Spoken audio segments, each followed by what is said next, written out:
Hey guys, welcome back to my channel. कैसे हैं आप सब? उम्मीद करते हैं आप लोग बहुत अच्छे से होंगे। फ्रेंड्स, मेरी आवाज़ थोड़ी अलग आएगी तो अवॉइड करिएगा, थोड़ी तबीयत ख़राब है।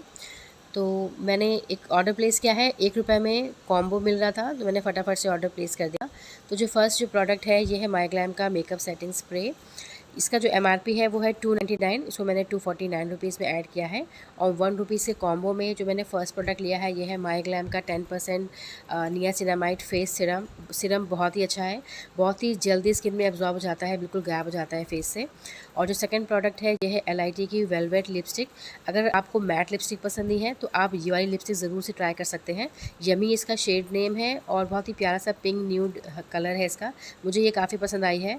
आई होप कि आपको मेरी वीडियो अच्छी लगी